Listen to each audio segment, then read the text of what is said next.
Hey everyone, Rich Bennett here. I'm excited to tell you about something we're doing for National Recovery Month. Here at Conversations with Rich Bennett, we're holding a special event called the Podathon for Recovery, 12 Days of Hope. For 12 consecutive days, we'll release a new episode dedicated to powerful conversations about addiction, recovery, and hope. And we're doing this to raise vital funds for an incredible nonprofit, Rage Against Addiction. They are on the front lines providing sober living homes, recovery coaching, and essential support to families. We believe recovery is a journey worth celebrating, and your support can make a tangible difference. Every donation, no matter the size, goes directly to them, helping to save lives and provide a second chance. So please join our mission. You can start donating right now. Simply go to conversationswithrichbennett.com and you'll see the donation thing right there so you can donate and help these women in recovery. Hey everyone, it's Rich Bennett. Can you believe it? The show is turning 10 this year. I am so grateful for each and every one of you who've tuned in, shared an episode, or even joined the conversation over the years. You're the reason that this podcast has grown into what it is today. Together, we've shared laughs, tears, and moments that truly matter. So I want to thank you for being part of this journey. Let's make the next 10 years even better. Coming to you from the Freedom Federal Credit Union Studios, Harford County Living presents Conversations with Rich Bennett. Slow pitch or fast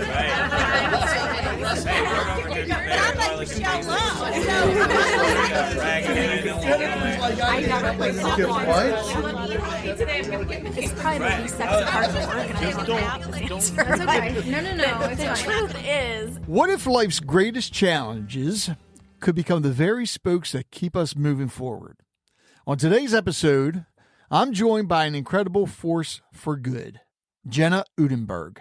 Diagnosed with juvenile arthritis as a child, Jenna's life was never meant to follow the easy road.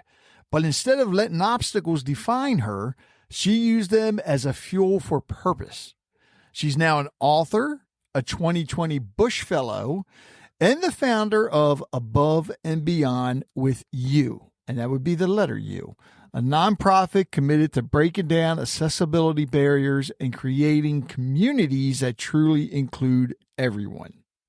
Her book, Within My Spokes, dives deep into themes of resilience, healing, and the powerful relationships that help us rise.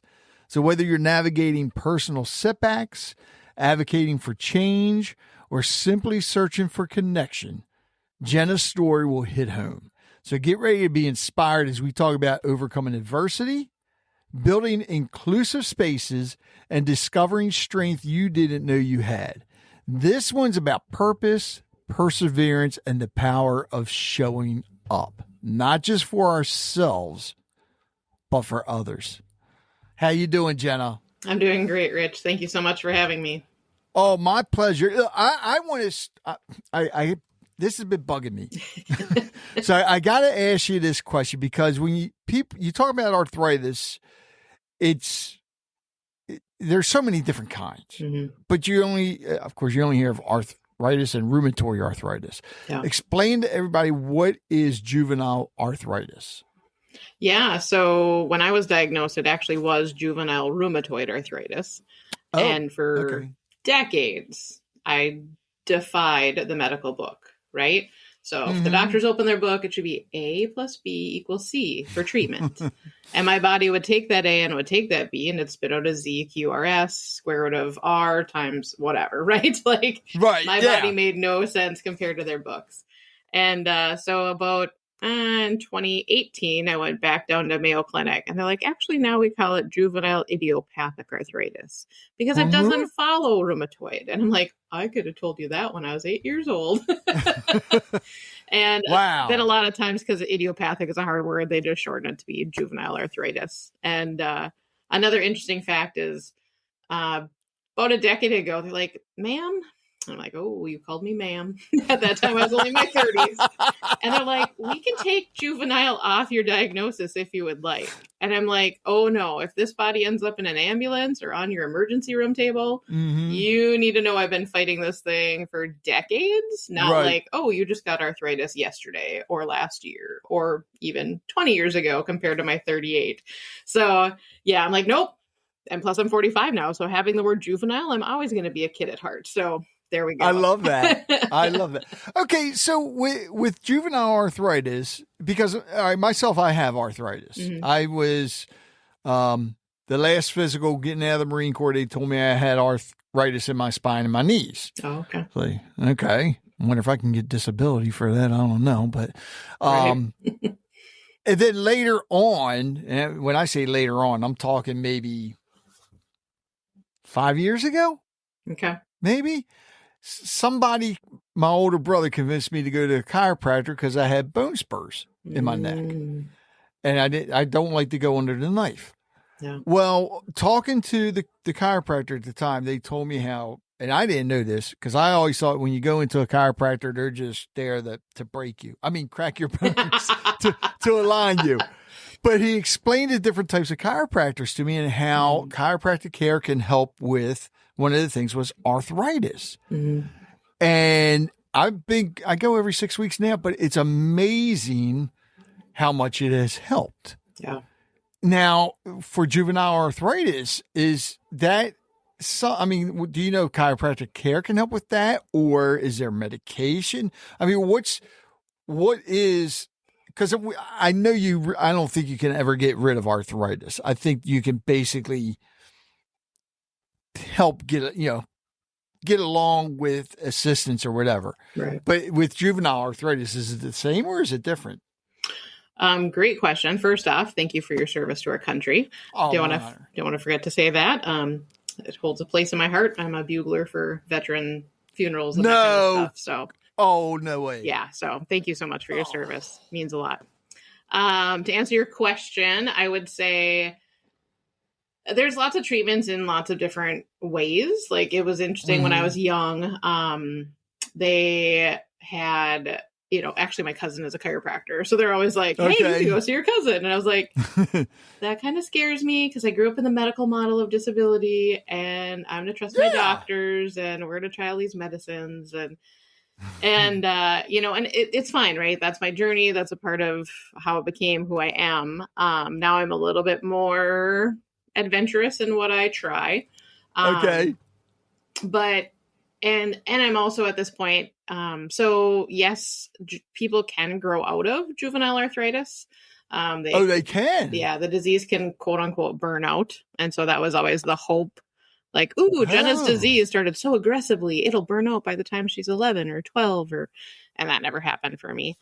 I had another good friend of mine who has the same diagnosis, different onset and different aspects of the disease, but still the same disability diagnosis.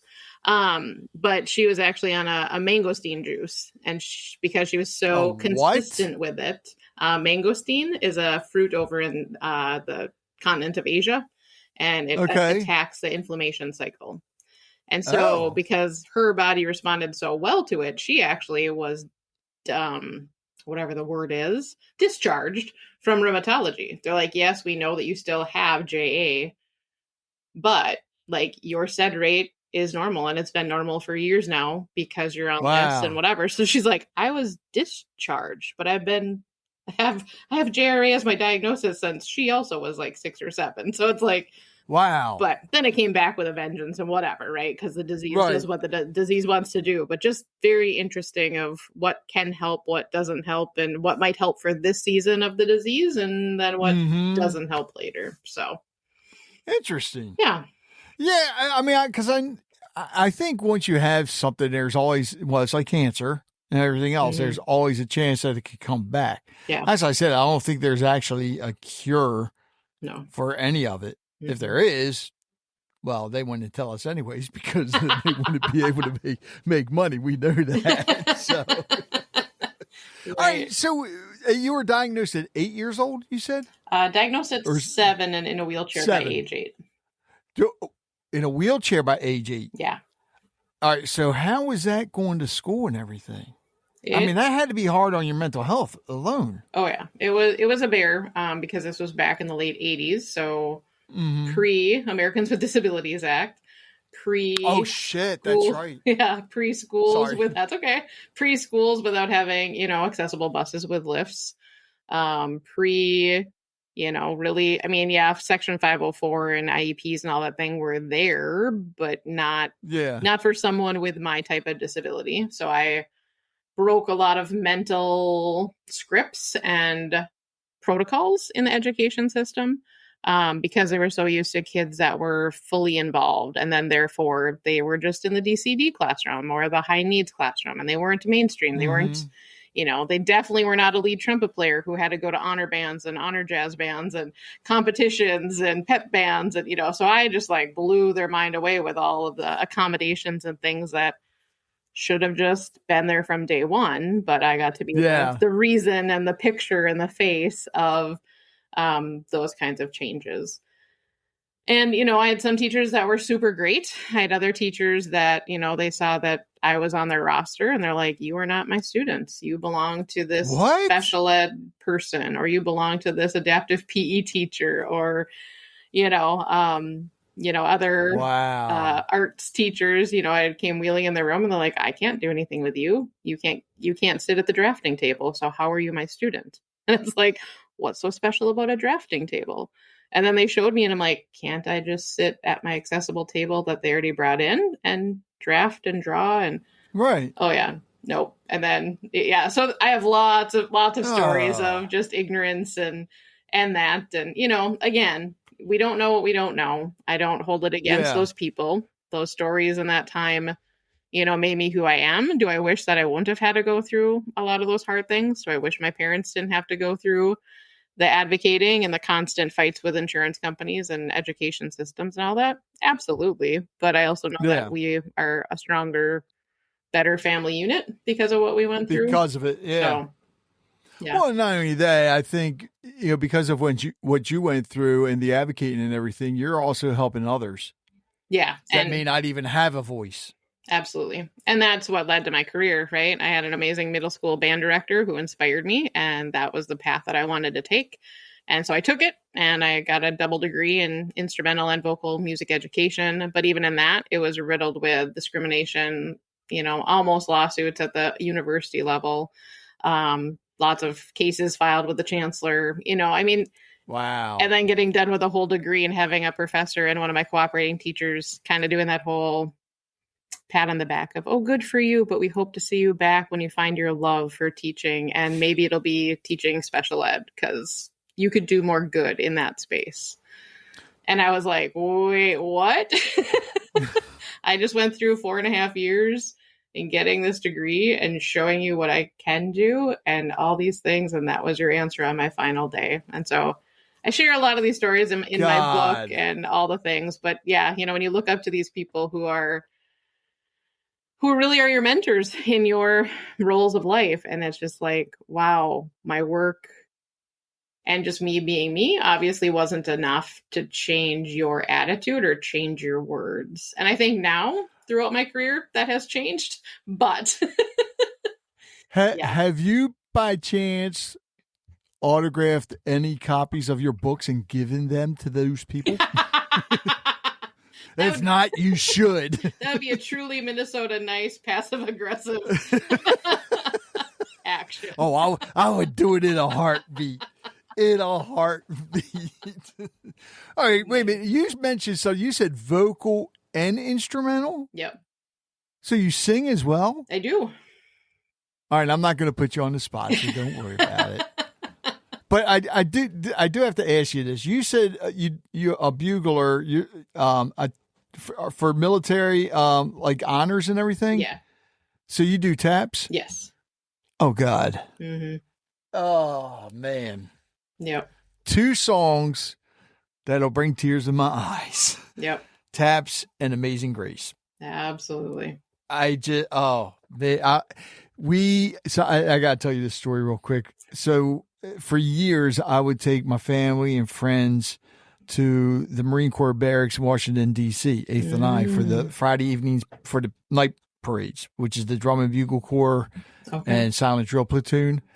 And it always ends. I don't know if you ever seen the barracks there, but it looks like a castle. Okay. And it always ends with the bugler at the top of the crow's nest or whatever you want to call it, playing taps. Wow. And there's never a dry eye in the house. No. It's just, yeah. Wow.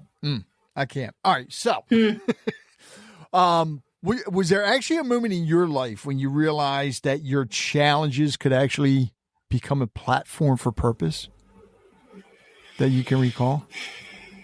Well, I would say early on, I have had so many people, and especially in my medical teams, like, Johnny, you got to write a book. And usually it was like seeing me coming through things or, whatever. And this is kind of crass and really embarrassing, but I remember the first time it was a family friend, and we were at the local rehab unit, and she worked there, and I was in the middle of physical therapy, and that was decades ago when the standing frame, your butt was literally in a sling to connect you to this device that helped hold you up.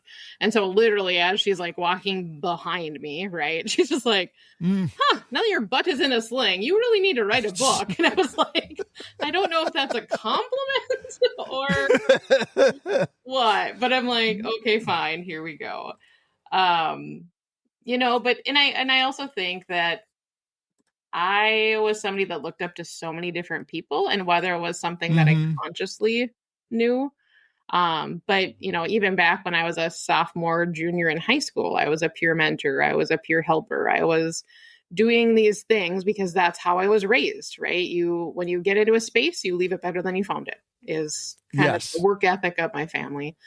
And now throughout my journey, and especially after, the 2020 Bush Fellowship and a Blandon Community Leader Fellowship and Cohort and the Shannon Institute as well, I think my new mantra is about people. So not just leaving spaces better than what you found them, but leaving people better than what you found them. I love that. And the same thing happens for me, right? Because every relationship, like the word tapestry for my book, every relationship has its impact. Even today, you and I will never be the same because we have connected with each other and our stories have ripped off. And now we know these deeper, intimate things about each other that we've been allowed to share on this platform. And so that's just beautiful and so strengthening and encouraging for all of us. All right, for those people listening that don't know, explain what the Bush Fellowship is. Yeah, awesome question. I had no idea what it was for a long time. So you're not alone. So no, it doesn't mean you're friends with the Bush family. No, we know, and it's a different Bush family, actually. Right. So and not the Anheuser-Busch one either. No, wrong spelling. So Archie Bush, and I don't remember a ton of the story. I'll be very honest and vulnerable about that. But he and his wife, Edith, created a foundation. And so that is housed in Minnesota, but they offer services and grants and their coveted Bush Fellowship for anybody in Minnesota, North Dakota, South Dakota, and the 23 tribal nations that are in those geographic areas.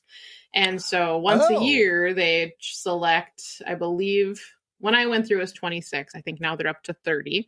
And you can opt into a 1-year or a 2-year Bush Fellowship. And in that, they give you a certain amount of money. When I went through, it was $50,000 a year. And you can use that. Yeah. Total pivot point in your life, right? Yeah. So you can use that for a pre-described program, like if you're going for your bachelor's or master's or doctorate or some kind of certification or what have you. Or you can do a self-described, self-oriented project. So I chose the latter of the two because I'd just gotten through my master's of education. I was like, I do not want another master's. I do not want more hoops to jump through. I want to do something different. And so anyways, it's just really an investment in yourself and in your leadership. So some folks, it was their passion projects. It was about their job. For others, it was like, I am burned out. I needed to use this money to pay my bills, to take a sabbatical from my work or my job. I need to take care of me so I can become a better leader. So it really could be a whole gamut of how you want to design it.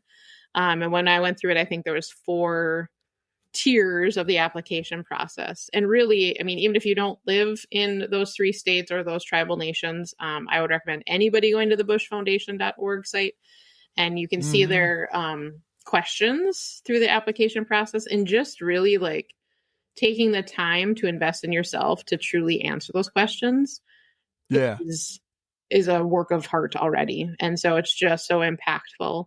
And for me, long story short, you know, we were applying in 2019, and their tagline is think differently, think bigger.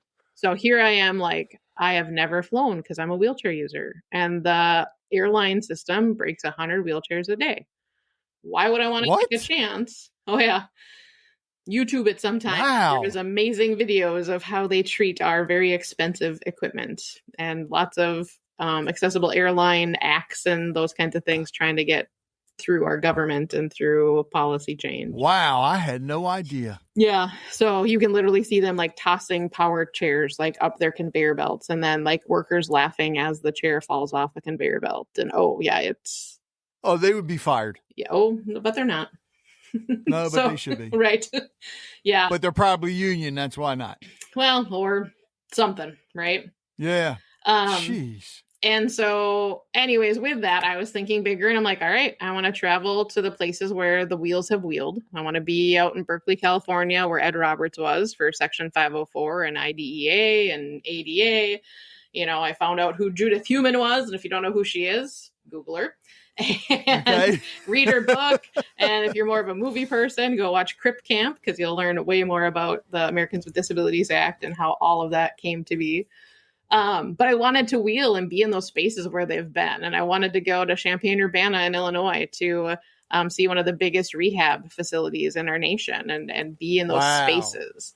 And I wanted to go to Florida. There's a community that completely revamped their whole community, and every single store has power buttons. Every single bathroom is wheelchair and accessible friendly. People have gone through training and just all the things. And I'm like, well, if that's not enough, I might as well go big or go home. So then I was like, I'm going to go to Sweden, because they're known to be the most accessible country in the world. And that's where my ancestors are from. And northern Minnesota has a very similar climate. So it's like, well, if the Swedish government has figured out how to do curb cuts a certain way or design their roads a certain way, or, you know, like, can we learn from them? Why do we always, as Americans, have to reinvent the wheel? Like, let's learn from others and do it smarter and better.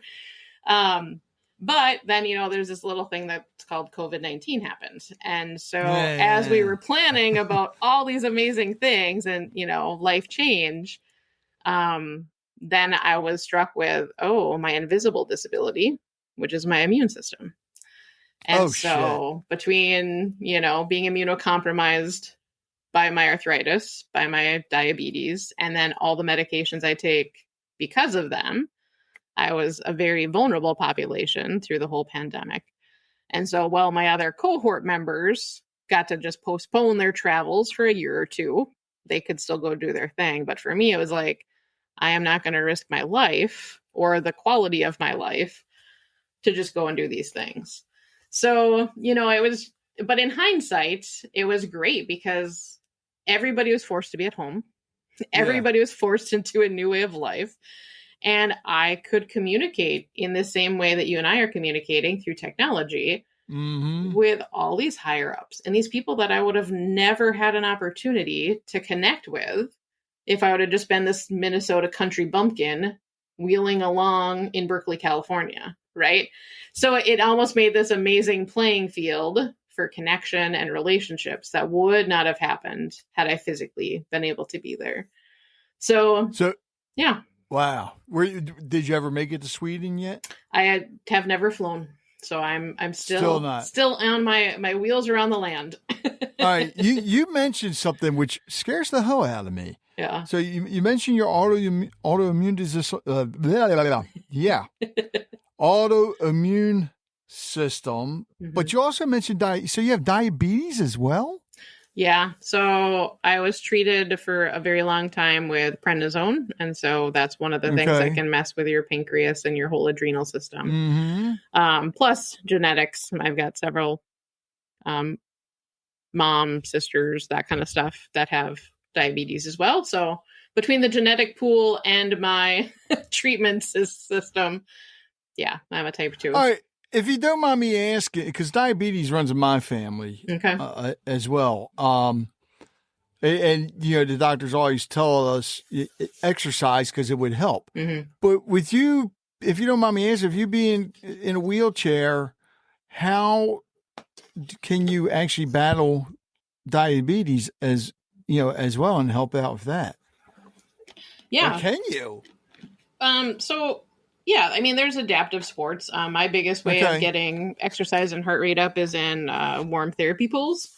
So I can walk and run and do all those kinds of things in the aquatic pool. And then, I've got a new step at home. So that was another thing that I was very thankful for the fellowship, because everything was at home and I couldn't get out to the gym and I couldn't get to physical and occupational therapy and all the things, I was able to truly use some of my fellowship funds to make my life fully able in my own home.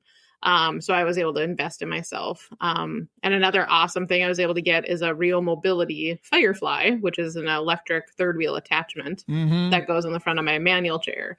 And that has opened up tons of adventures of paved trails and working with, state rehab places and also like the DNR and state parks and all that kind of stuff. So there's just so many adaptive programs that can get you the exercise, the outdoor abilities, all the things. You just have to be able to find those spaces and hope you live close enough to benefit from them. Eventually we're going to get into the book, but I mean, talking about ADA and I always say people with differing abilities, but I know you say disability is not a bad word. Right. And because I have, there's a company here called Real Life Prosthetics. Okay. And they bring people on all the time that have prosthetics. And the last time they were on, they had 3 young ladies on, and I didn't even know it was around here, but they found a local nonprofit where they have I guess you could say like carts and wheelchairs that are designed for people with disabilities. Okay. And they take these adventures almost like racing trails through the woods. Yeah. It's pretty wild. But one of and I had somebody else on that was a big champion in advocating for the ADA. And one of the things that I still don't, I think it's missing. You're seeing a lot of businesses and everything. They are finally becoming ADA compliant. Even a lot of your parks are now, and you see, like I just mentioned, the trails. But with new home construction, it seems like they're still missing the boat. Or am I wrong there? Nope, you're 100% in my opinion. Why is that not something that, especially for new homes, I think it should be mandatory? Right. Whether it's the ramps, the buttons, anything. I mean, you saw is it called the Veridesk? The desk that can raise and lower. They should be able to do that with new homes with kitchen counters. Yep. I mean, just different things. Yeah. Fight for it, Jenna. Fight for it. I am. But the part is everybody believes they've drank the Kool-Aid that accessibility is expensive. Or they've drank the Kool-Aid that only old people get disabled. Or they've drank the Kool-Aid that disabled people don't live independently because there's always somebody there to help them that can cook for them or can do all these things for them. And so that's my biggest challenge and they believe that the Americans with Disabilities Act is the code and they can only do that. So hence above and beyond with you means you can go above and beyond code and you should involve disabled people in every aspect of your building plan from the very beginning of your ideas. Not, we already got it all built, now come and do an assessment for us and pat us on the back and put a sticker on our nose and, all those things that are very trite. And it's like, that's not it. Because, and to answer your question too, is I've had those conversations, at least with some of our local government, and their biggest thing is we're not going to create a city ordinance because that's overstepping. And it's like, but nobody's going to know. Nobody is going to know that this is a thing or that they should be thinking about this. So when they're creating their house that they hope to live in 20, 30, 40, 50 years from now, or even tomorrow, like the disability community and culture is the most diverse minority. We are the largest minority in the world, and anybody can enter into our customs and our culture and our community at any moment. No matter how they acquire their disability, through a diagnosis, through an accident, through an injury, through something of their own, through something that just happens in nature, right? And so it's very frustrating. And then on the flip side, like I live in public housing. And so the flip side is like, well, we can't say that this building is accessible or that it's an ADA compliant building, because then if we're going to say that, then we have to bring all the other codes up to this. And I'm like, I get that. However, that doesn't preclude you from making the policy as a board to say that every time we're putting in a new vanity in any bathroom, that we are going to put in a vanity that can become ADA compliant by removing the bottom, or, you know, you don't have to use that label of being 100% ADA compliant, because number one, there's no such thing as being 100%. And number two, my other big thing I talk about is like, stop trying to be compliant and be committed. Because compliant means here's this checklist and I can check every single box of this is the width of my doors. This is how you can roll under our sinks. This is, you know, ... But committed is, oh, I see Rich in front of me. Rich is my tenant. Rich has these needs. We're going to do what we need to do so Rich can be safe, so he can be independent as much as he wants or needs, and that he can feel valued and feel empowered to live independently in his space. And if that means that I'm going to also tick off some of these boxes of the compliant chart, great. But I'm probably also going to go above and beyond what this says. Again, because we're committed to Rich being successful and safe in his living environment. And so, you know, so often, and then even in these conversations, it's all about low income. It's all about senior housing. It's all about, you know, all these other areas, which is all fine. But the key word is and.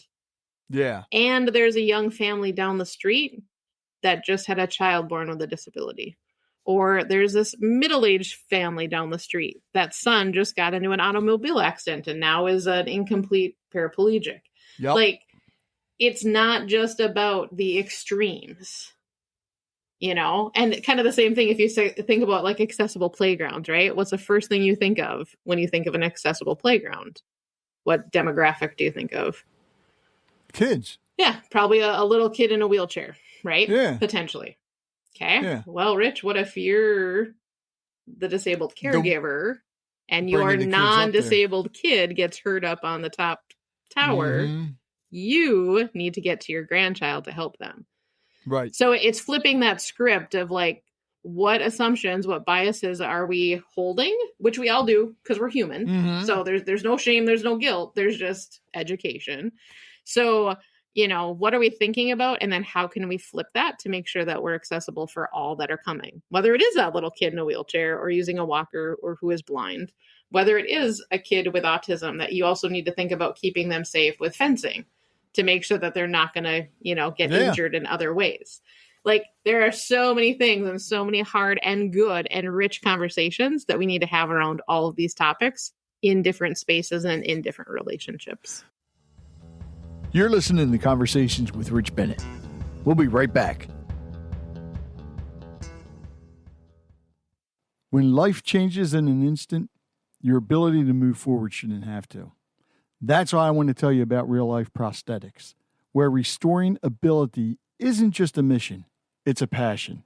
Real Life Prosthetics is dedicated to helping amputees regain mobility and independence with advanced, custom-designed prosthetic solutions.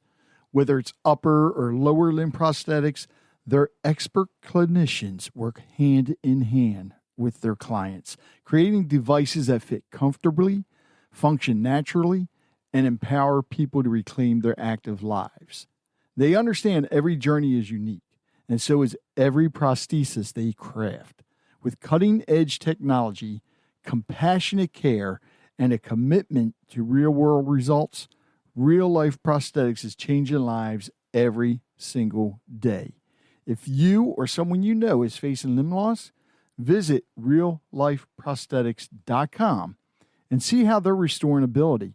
And now I want to go back to the homes. Still thinking about the homes, but when you mentioned the kids, and something that a lot of people don't realize, and I had a young gentleman on, and him and his wife have a young boy, not that old.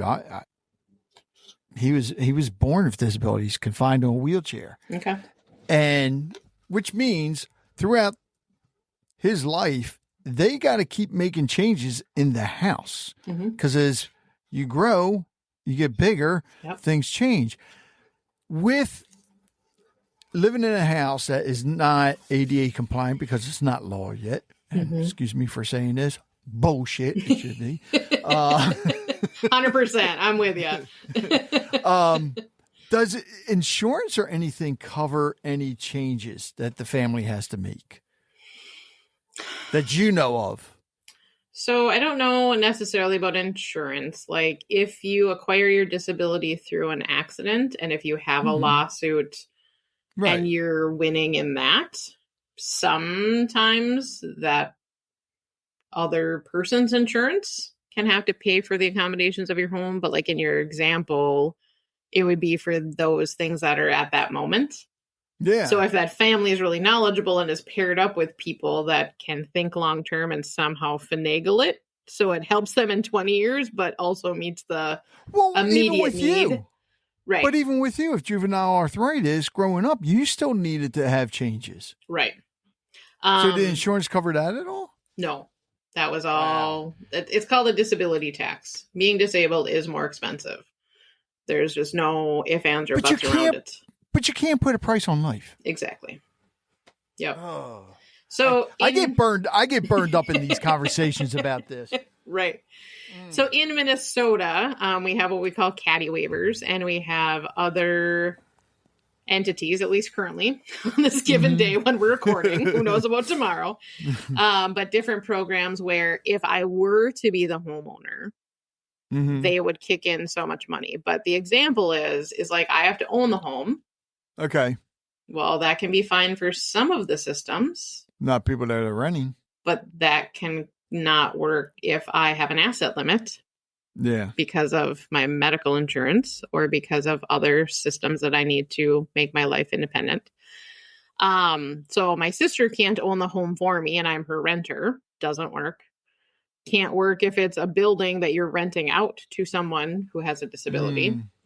And then also the burn a few years ago when I was still teaching and looking at actually becoming a homeowner, I was like, all right, so I need to have this oven that opens to the side and that the range and the oven are separate.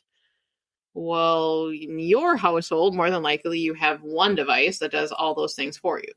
Right. So I have to come up with the amount of money to buy a regular rich version of a oven and range all together. Yeah. Fine, not a big deal.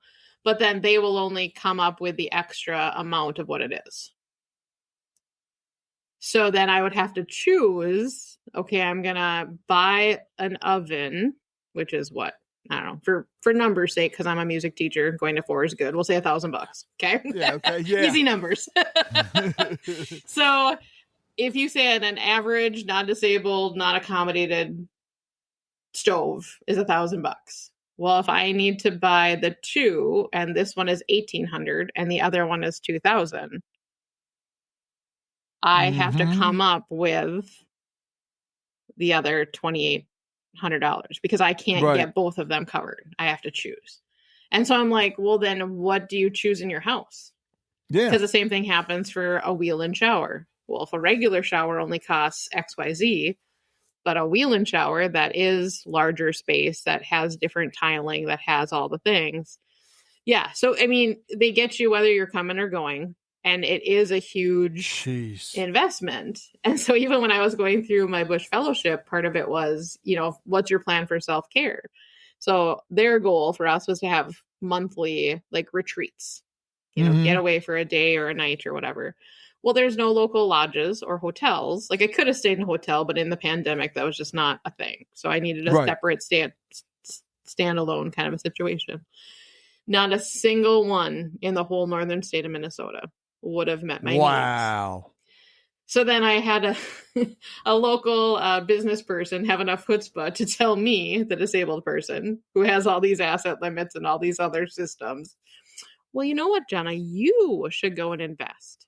You should buy all these properties and you should make these resorts and you should make, and I was like, me and what trillionaire army behind me is going to make that happen? Like, that's a great idea. And there are some disabled people that could probably do that, because just because you're disabled doesn't mean you're on systems, doesn't mean you have all these other things. But it's frustrating. And the more that I'm starting to learn is like, we have a local resort in previous ownership. So not reflecting on current, but previous, they came back and said, well, we don't have to abide by ADA because we are just 3 HOAs put together. So we're not a business. We have no public spaces and we're actually HOAs. Wow. And I was like, but to me, I don't care. I want to come and have a pool party at your establishment. I want to be able to go to your restaurant and I want to be able to have a retreat for myself or for whatever entity I'm throwing. But it doesn't matter to them because legally they don't have to. I'm like, that's ridiculous. Do you know how many millions to billions of dollars the disability community spends every year in travel and leisure? Nope. You're assuming we're all in group homes. You're assuming we all are below poverty. You're assuming we're all in institutions. And that is wrong. And that it is far not okay. From the truth. Right. And I'm like, you are missing out on millions of dollars every year, especially being on the beautiful North Shores of Lake Superior. And all the amazing activities and things. So it's a very complex system. It's very frustrating many times. And, also with code too, it's like, I'm like, oh, awesome. That establishment just got repaved for their parking lot. And then I drive in and I go, oh, you don't have accessible parking. Or you do, but your access aisle is a foot wide because back in 1995, that was what code is. But current code today is you have to have one van accessible spot. The actual spot has to be wider than a regular car one. And the access aisle has to be 11 feet. 11 feet? Okay. And so, 11, because we need at least 8 feet to get out of our ramp if it's a side entry. And so it just boggles my mind that our local schools, the local businesses, and other entities and spaces I've been in, when the paving company comes in to redo it, they literally just plot everything that was there before. So trying to figure out where in this cycle of business, where in this cycle of industry and building, where in all these cycles of things, education is missing. Yes. Common sense is missing. Connection to disability community and advocacy is missing. But then the hardest part is like, well, we just blew our budget for the next 5 to 10 years on getting this project done. And so, sorry, but we'll get back to that later. And again, no shame being thrown, no whatever being thrown, but it's like, how do we get in front of this so you don't have this same issue in 5 years? Or so business XYZ down the road doesn't do the same thing. Yeah. And you're still saying from the very onset of people driving into your parking lot, we are not wanted here. We are not safe here. I take it they can't be fined for that. No, because there are no ADA police, right? Our mechanism as disabled people is to hire a lawyer and sue. Which costs money. Right. And so with Above and Beyond with You, our whole thing is we are focused on education. We are focused on partnership, an authentic partnership, not just hire us to consult and give you the stamps or give you the pats, but like, let's have these hard conversations. Let's move forward together. Let's make, gains towards accessibility and inclusion. And then all right, what's the next phase? All right, now what's the next step? All right, what's on the next step? And all be learning together, because it isn't working. And again, that's why I keep saying there's no shame, because we don't know what we don't know. But it's so hard to figure out in these cycles, how do you break them? So is that with the Above and Beyond with You, is that a nonprofit that you actually started? Yeah. So I'm the founder, and nonprofit. All right. Because that was going to be my next question, not about Above and Beyond with You, but do you know it, and maybe your nonprofit does this, I don't know, but are there, especially since insurance doesn't cover a lot of these changes that people need in their household, do you know of any nonprofits that help out with that?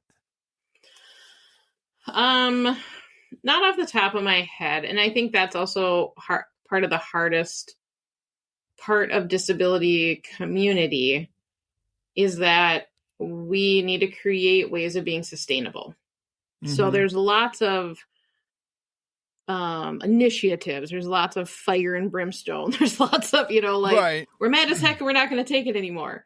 But then that lead person gets sick and they're taken out of the work for a while, or they're no longer with us, or, all those things kind of happen. And also it's hard because I, as somebody who uses a wheelchair, can't speak for somebody who is blind or deaf, or, all the different types of disability. And I'm very honest with that, because it doesn't feel good when other people think they know what it's like to be in a wheelchair. Right. So I don't want to do that to anyone else. But I think more and more as we have these conversations and we're forming collectives and co-ops and all the things. And that's why I went the nonprofit route and what I founded, because the hard part is there's all these great philanthropic foundations and all this money, but you have to be a 501c3 to get that money. Right. Well, in our small rural communities, mom and pop restaurant has no ability. There are no inroads to get to those foundations and those philanthropic monies and funds, right? So I'm still trying to navigate the whole legal tax system and all those kinds of things, because what I would love to do is we have that status so we can go out and get the funds, and then we create the programs to partner with these other agencies, entities, and small businesses to be like, you're a one-level organization. Awesome. But you have a gravel parking lot. That doesn't work in winter. Yeah. That doesn't work for somebody who uses a van with a side entry like I have. That doesn't work for people who have low vision. That doesn't work for, XYZ. Yeah. Or your bathroom is so close to being accessible, but you need to move the toilet by like 3 inches away from the wall, and you need to put up some bars, and you need a different toilet paper dispenser, right? Like, I want to be able to be like, let's work together. You provide what you need to provide. We help you provide the next part. And then we're going to promote it. Because that's the other part of Above and Beyond with You. So often people make things accessible and then they go, well, those wheelies never came. Well, we provided ASL interpretation, but the deaf folks, they didn't come to the event. So why did we spend XYZ? And I always go, well, did you promote it? And if you did you promote it where we look to the for right our information? Place. Yeah. And then was it accessible in what you promoted? And usually people are like, oh, should have had a V8. And I'm like, right, should have involved us in your whole process. We would have cracked that V8 for you. All right. What is the U in Above and Beyond with You? Because it's the letter U. It is. Good question. So when I was teaching little kindergartners and 5-year-olds, cannot say Udenberg very well because I can't on a good day. So it's a nod to my music career. And that's why with in our logo is so big, because again, like we said earlier, it's not about just like flash in the pan, quick training. We want to be with you in that whole process of education. So, yeah. I love that. So now with Above and Beyond with You, you are a 501c3? We are. So you accept donations, right? We do. All right, so something very important. All right, all you listening, make sure you pay attention to this. Tell everybody how they can make a donation. You can go to aboveandbeyondwithyou.org. That's our website. You can buy my book from there, and all the proceeds go to our Oh, nonprofit. really? You can make donations through PayPal. You can send us a check to our P.O. box. And we're updating our website to have other things. Also, Minnesota does Minnesota Give Day or Give Minnesota. So if you want to go to that website, that's also connected to our website as well. Wow. So yeah, lots of ways to get involved. And you can find us on Facebook and LinkedIn and Insta. So there's always different connections to us. All right. What's your big goal for Above and Beyond with you? Where would you like to see it in 5 years? For the nonprofit itself? Mm-hmm. I love that. I would love for us to be at a place where we are common in conversations. Because if we're common in conversations, it means that we haven't just promoted ourselves, but we have made the relationships. And we haven't just made the superficial relationships, but we have done the hard work.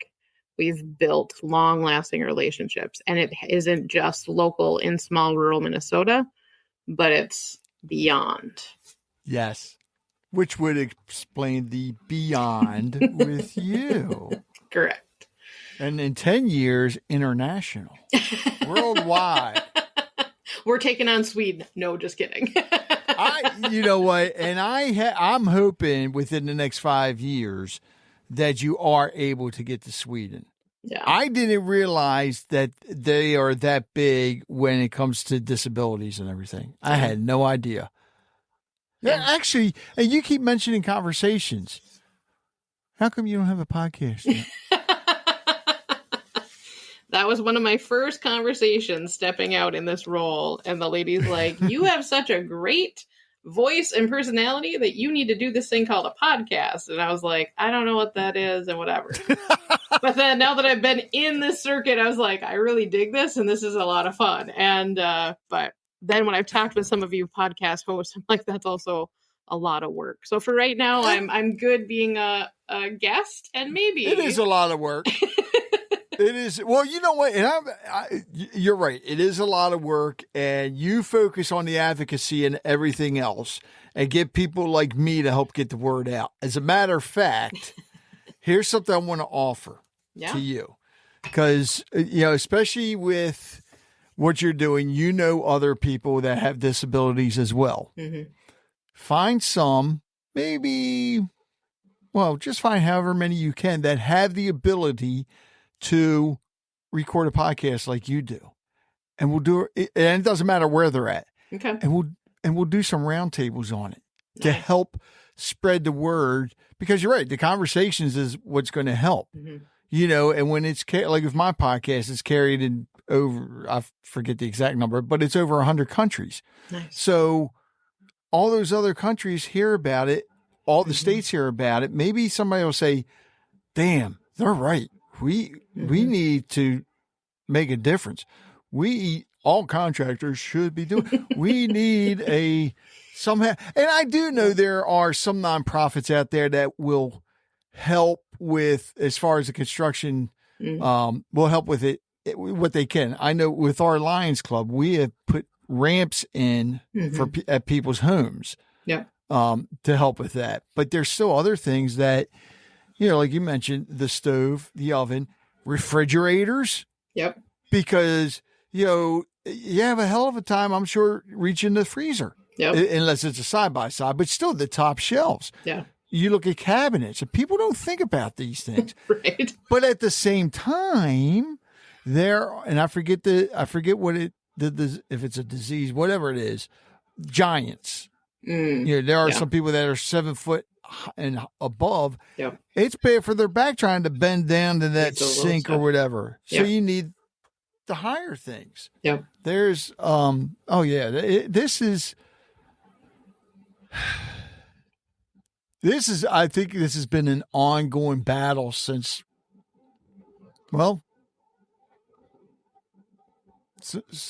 biblical times, probably. Right. You think about it. I mean, this disability is not something new. It's been around forever. Yep. And it teased me off that it's taken so long for people businesses, all that, to realize that they need to make changes. Yeah. Because we're all the same, whether you're in a wheelchair, whether you're a little person, whatever, whether you're blind, deaf, everybody's the same, and everybody should have the same access to everything. Right. And oh God, find some people. We could have some good round tables. Yep. All right, so the book. Yeah. Don't know when to talk about it. Within My Spokes, explain the title. I think I know how you came up with the title, but explain the title. So Within My Spokes, I have a great friend, former board member, who helped me wordsmith the title. So after getting my Rio Mobility Firefly, I sometimes get irked by words. Shocker, right?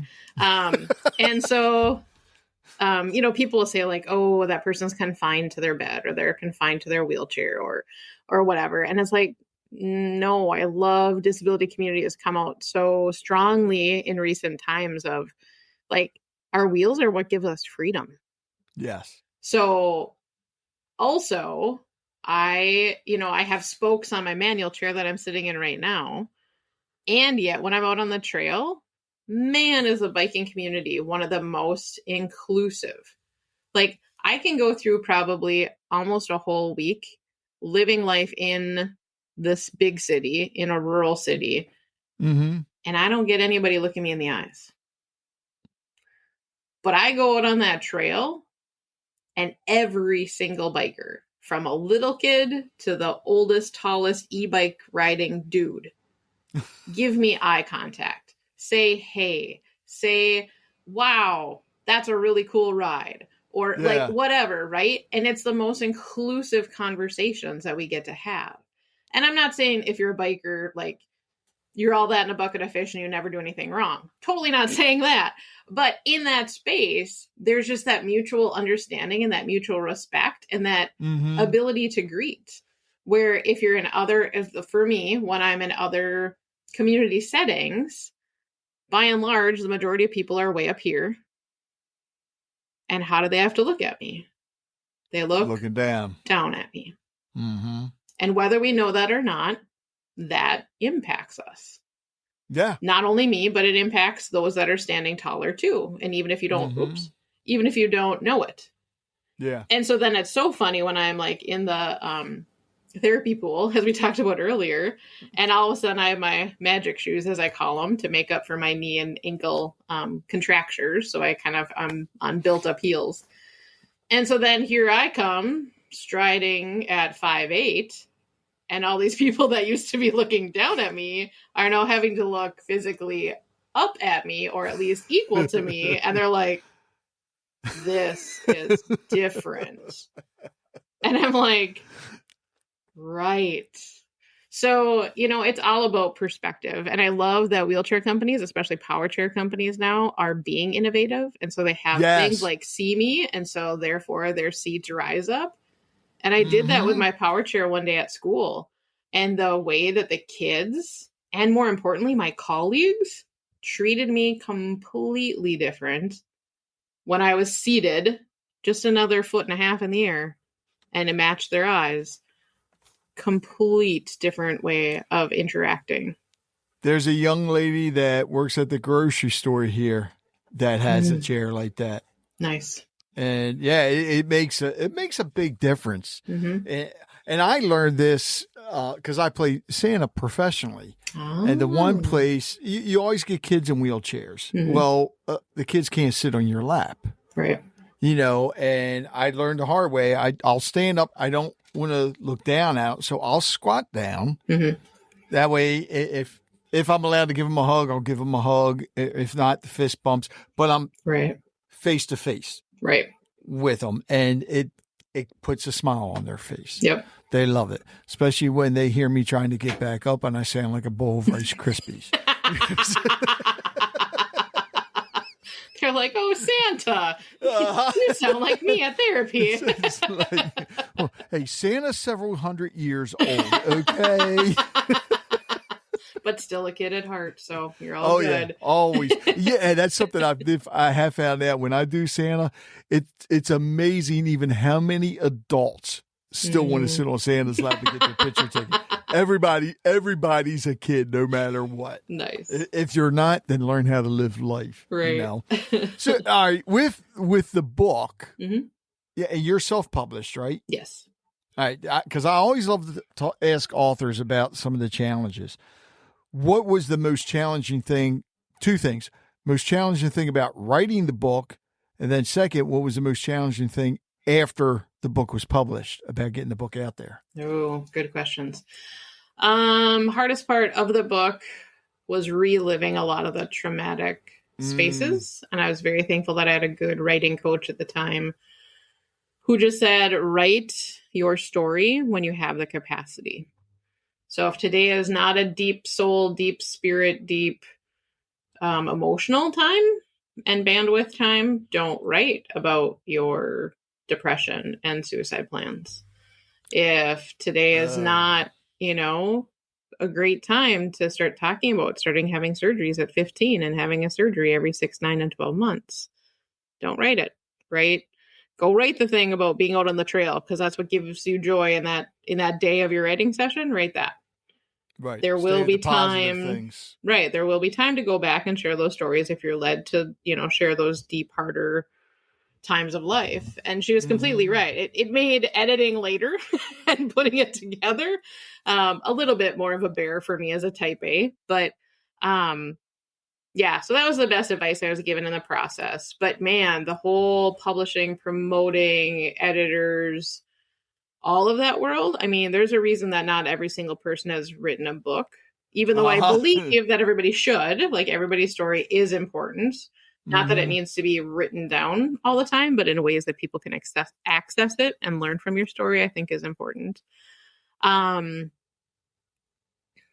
I am in the process of working on getting my audiobook out, because here's this book about... Did you read my mind? I was going to ask you about that. I'm working on it. It's all fully recorded. It's with my college buddy who's an audio engineer. So slowly but steady, we're getting it to be audio to be more accessible for more folks. And then also even just learning about that. Like, now I'm such a critic when it comes to other people's books, because I'm like, I can't read this. I'm 45 and need bifocals, and I'm still being stubborn and not putting them on my face, even though I have them. But I'm like, I can't even read this font of this. And I'm like, I'm not going to finish the book because I can't read it. So I'm glad that people taught me, like, Tahoma and size 14. Like, it's going to cost you more to make it, but at least people will have a better chance of actually finishing your book if you make it accessible. So that page magnifier helps me a lot. Right? Even today, like, shout out to all the business folks listening too. But I'm like, if your forms aren't accessible where I can read it, like, how to send a check to my Able account, right? And it's not even like 5-point font of the address to send my check to get in my Able account. Like, people, like, I don't understand. The part that sucks about that, with our Lions Club, I had a gentleman in the club who's legally blind. Okay. And I would always type up the agenda. Now, I had my cheaters on as I'm typing it up, so it looked fine to me. And I think I did the font at like 12 or whatever, but he still couldn't read it because he has to hold it right up. So I had to, for him, I adjusted it to 22 and printed it out, which is what I do. Like the intro I read for you, that's a 22 problem because I don't wear my glasses as I'm doing this. Right? See? Accommodations are for everyone. You don't need the diagnosis to make accommodations. I'm glad that you're doing it in audio form too, because with disabilities, and then I'm thinking, well, wait, what if somebody's blind? They listen to audiobooks. Yeah. And this is perfect. Yeah. And even those with like physical disabilities, because holding a book for that long gets to be too much. So yeah, there's a lot of need out there for making things in multiple formats. Well, Jenna, before I get to my last question, which I have no idea what it's going to be, I want to thank you so much. And like I said, talk to some other people. I seriously want to do a round table, and I want to see if I can get a hold of the other gentleman that I had on that was, oh God, his name's still escaping me. He's I think he lives in New York. Okay. Somebody else I found through Podmatch. Oh, okay. Yeah, so I'll have to find him. But is there anything you would like to add before I get to my last question? I always tell my robotics kids to be ready for this question. And here I am, having to practice what I preach. I would say disability is not a bad word. Everyone is welcome within our community and our culture. And the best way to be an ally is asking curious questions. So get over yourself, accept the fact that you're going to make mistakes in what you say or do. But if you come with a humble heart and having words to express what your intentions are, that makes all the difference in the world. And those of you listening, two things. Well, you already know what I'm going to say about the book. Within my spokes, A Tapestry of Pain, Growth, and Freedom by Jenna Udenberg. When you purchase it, make sure, after you read it, make sure you leave a full review on Amazon, Barnes & Nobles, Goodreads, wherever you can leave a review. Leave them on all the places. And I know you're going to enjoy the book, so purchase it for other people as well. Here's the thought. Purchase it and drop it off at a business that is not ADA compatible. Ooh. Good one. I like it. And make sure, of course, you make a donation to was it Above and Beyond with You, the letter U.org. You can make donations there. And there was something else I wanted to add. I forgot what it was that fast. So, and Jenna mentioned this, talking to somebody at the same level. Don't be, if you see somebody that's in a wheelchair, don't be afraid to go up and talk to them. Get down to their level, start a conversation, talk to them. Because something Jenna and I didn't really talk about, which that's why she's going to have to come on again, was the mental health part, everything she went through. And it is a lot on people. All right, so Jenna, here it is. The question. There's 100 questions here. I'm not going to ask you all 100. Okay. I have no idea what the questions are. Yep. The weird thing is some of my guests I've had on, the number they picked somehow or another aligned with what we were talking about. So pick a number between 1 and 100. Lucky number 13. Yeah, you're the first. You might be the first one to pick that. Oh, come on. Seriously? Uh-oh. Well, it aligns with what we're talking about. Really? Yes. If you could change one thing about the world, what would it be and why? Oh. Only one? No, just kidding. I think what I would change is that we as humans would see the root of issues instead of just the symptoms. Ooh. And why is that? Because if you change the root of issues, you make it better quicker. If you only treat the symptoms, you're just playing whack-a-mole and you're not getting to the heart of it. And then also you burn out before you ever get a chance of even getting to the root. Oh, I love that. Man, that was a great answer. Man, you should have picked a harder number. Jenna, I want to thank you so much. It's been a true honor, and I cannot wait to speak with you again. Yes. Thank you. Thank you. Thank you for listening to Conversations with Rich Bennett. I hope you enjoyed today's episode and learned something from it as I did. If you'd like to hear more conversations like this, be sure to subscribe to the podcast so you never miss an episode. And if you have a moment, I'd love it if you could leave a review. It helps us reach more listeners and share more incredible stories. Don't forget to connect with us on social media. or visit our website at conversationswithrichbennett.com for updates, giveaways, and more. Until next time, take care, be kind, and keep the conversations going. You know, it takes a lot to put a podcast together, and my sponsors help out a lot, but I also have some supporters that actually help me when it comes to the editing software, the hosting, and so forth. There's a lot that goes into putting this together.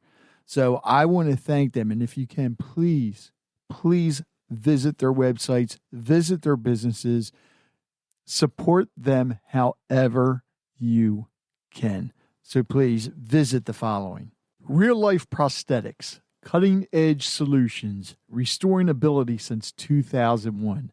Go to reallifeprosthetics.com. Full Circle Boards. Nobody does charcuterie like Full Circle Boards. Visit them at fullcircleboards.com. Sincerely Sawyer Photography. Live in the moment. They'll capture it. Visit them at sincerelysawyer.com.